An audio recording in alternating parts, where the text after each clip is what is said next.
Okay, last week I told you about a YouTube channel that I've been working on and that my goal is for every video to at least hit 100,000 views. I posted a video after that and I think I may have figured it out already, and it took an abandoned toy warehouse to do it. But here's the thing, one video doesn't exactly prove it. Every YouTuber can get lucky. If I can't explain why this happened and I can't repeat it, then this video actually does not matter. Okay, I'm making this quick video before I have to run out to a shoot for my other channel, Goats and Grails.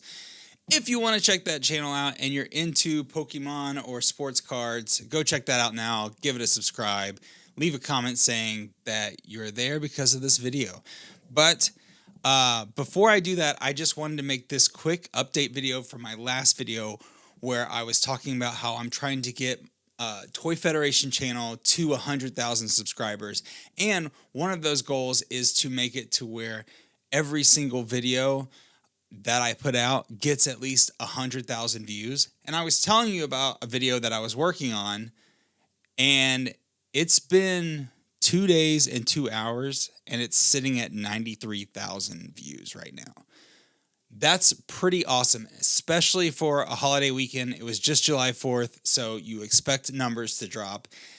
And that may have been some of what was going on with this video, because it started out at a respectable number 3.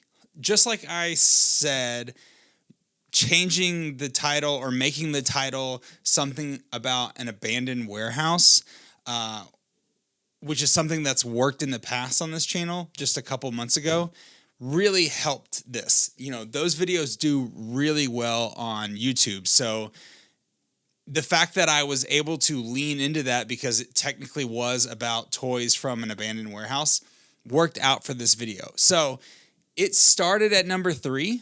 I thought that was pretty good. I was kind of thinking, you know, maybe it's because it's a holiday that it was number 3, because it was getting a lot of comments and it was getting a lot of traction really fast. It's a really good episode. If you haven't watched it, go watch it.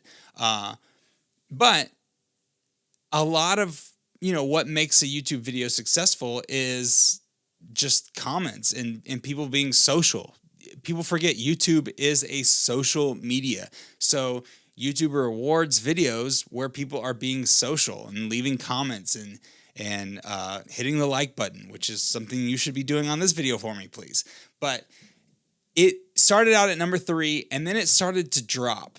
Not drop, but just kind of find its pace. And at one point it was, you know, 2,000 behind or 5,000 behind second place, and then 10 and even 20,000 behind first place. And then yesterday, Sunday, it hit a stride. And I think that's, you know, it could be one of two things. It could be because it was doing so well in comments and traction and how long people were watching it that YouTube pushed it. But it kind of has the same impressions that I always get from a Toy Federation video. It also could be, you know, Sunday after the 4th of July, on Saturday, people are catching up with their lives. They're going and watching YouTube after spending all day celebrating the 4th. And that could be why. But still, even if it was a normal weekend, getting, you know, 93,000 views in 2 days on Toy Federation is pretty impressive. So I had to make a video about that, because I had this whole other video planned out. You see behind me, you can see all of these note cards and everything to plan out how I'm going to strategically release the next 3 months of episodes for Toy Federation. That's the video I was supposed to be working on right now. But because of this video, I thought it was a good segue into this of, I have this successful video, and it could be because of the formula. What do I follow this up with, and what do I learn from this video? And other than, you know, people liked her, people liked the toys in this video. It was like a hodgepodge of toys that you don't see a lot. And then the title, Abandoned Warehouse, you can see, I'm not really sure what factor really played into it as I look through the analytics, but you can see from the titles and the thumbnails, I actually tested out two different thumbnails and 3 different titles. You know, this What's Inside never changed. She never changed, but the background changed a little bit. It's a little more dramatic with some backlighting in one, and then a little more, I would say, brighter and cleaner in the other thumbnail. And then, you know, my titles, she sold us an abandoned toy warehouse. She sold us her grandmother's forgotten toy warehouse, and she's just sold us an abandoned warehouse. And you can see she sold us an abandoned toy warehouse is the one that worked, and the one that YouTube decided to run with. And they came to that resolution pretty quickly, like after a day. I've seen these A/B tests on thumbnails and titles last, 7, 8, 9 days. But this one, right out the gate, they're like, nope, this is the one to go for. So, which kind of makes sense. Toy warehouse, having toy in the title for a toy channel. I was kind of hoping that a broader title, like She Sold Us an Abandoned Warehouse, would help get, broader views, a bigger market of people to watch, but it's still kind of doing that. Our reach right now is almost 1 million, 825,000 impressions. Let me take a screenshot of that because by the time I edit this, that could be different. And then browse features is at 90%. You want browse features to get to 80%.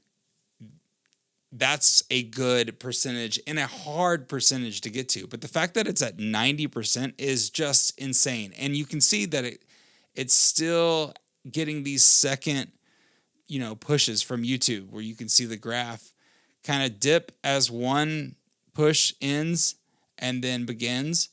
And then a 6.7% click-through rate at this point is awesome. 3 to 4% is kind of normal. Anything above that is great. 4 to 5% would be excellent. The fact that we're still at almost 7% 2 days in is, by YouTube metric standards, pretty good. So, and then picked up 153 subscribers, and it looks like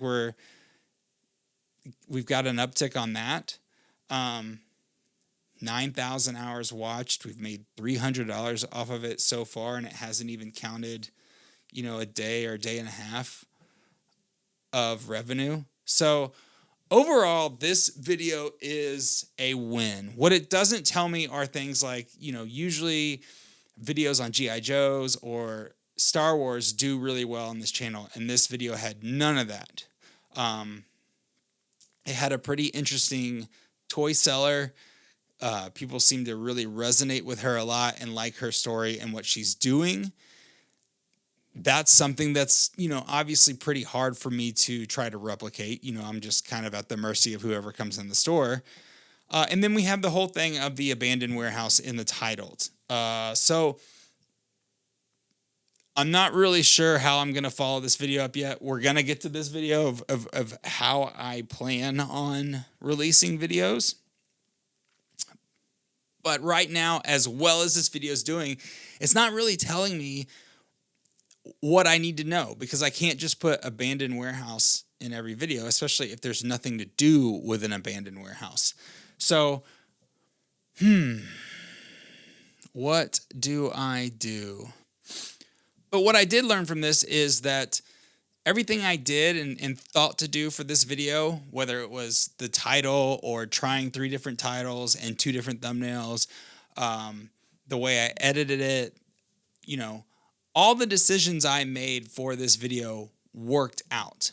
But right now it kind of works as a standalone of just a really cool story and a really good title, and there's not much to build off of. If she brought in, one certain toy, like if she brought in all Star Wars or all G.I. Joes, then I could build off that and be like, okay, I can't do an abandoned warehouse next time, but I'll look at all the videos I have and do a video on the toy that she's mostly talking about in this one. I don't have that in this case. So I do have some other videos where people bring in a variety of toys, so I could kind of package it like that, but they didn't bring them from an abandoned warehouse. But in my next video, we'll be diving into exactly how I plan on releasing videos without this, and then maybe talk about how this can play a part of it. So if you're enjoying this, please stick around. That's what's coming next.